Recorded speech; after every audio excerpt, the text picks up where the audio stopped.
Good afternoon to everyone. So now we are going to take that descending order in the 8086 microprocessor. So before previous class we discussed about this ascending order of the 8086 microprocessor. So now we are going to take this descending order of the 8086 microprocessor. So this is that's a coding for that descending order in the shorting. Okay. So same as like in the ascending order. Okay, so here we are taking this move cx comma 07.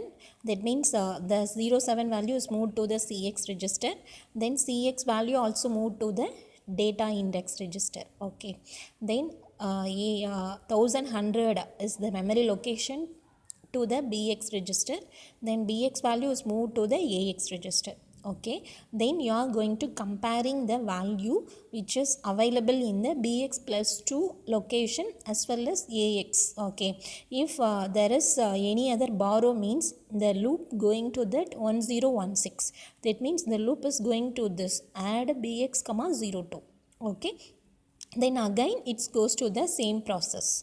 Okay, so until otherwise we are collecting the result. Okay, so now we are having that 8 numbers in the input data. Okay, in that descending order we are having some of the arrangements to the process. In the execution, the loop execution will be repeated.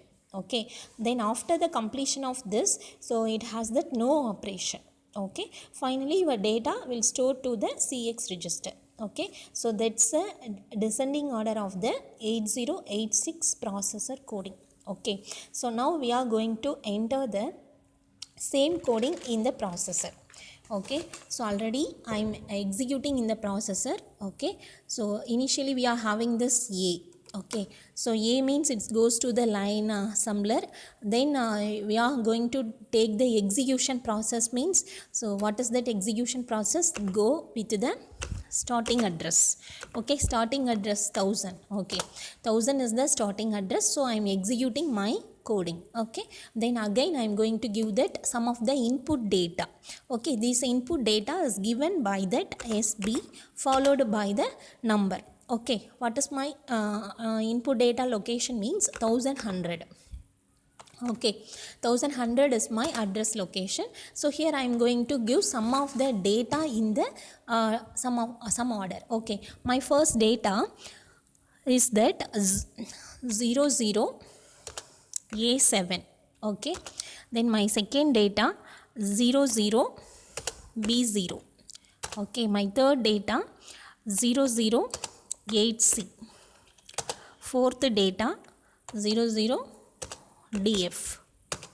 Okay, then fifth data 00EA. Then sixth data 00A0. Next data 00F7. The next data 00D8. Okay, so I am pressing this up to 1110E. Okay, I am giving this some of the input data to the memory location. So again I am going to do the execution process. Okay, so what is my execution process? Press the interrupt, go to the memory location. Okay, so executing is there. Then again I am going to collecting the value. Okay, so collecting the value means taking this SB, my starting address 1100. Okay, that is my input data representation. Now I am going to collect the same output data from the location 1100 location. See my data in the descending order. Okay, F7, then EA, then third data DF, fourth data D8, then B0, then A7, A0, 8C. Okay, so I am collecting my output, so in the descending order. Okay, so that's the easiest one. So as before previous class we collected that ascending order. Okay, so in this class we are having this descending order of the 8086 processor. Okay, so thank you for listening. Thank you.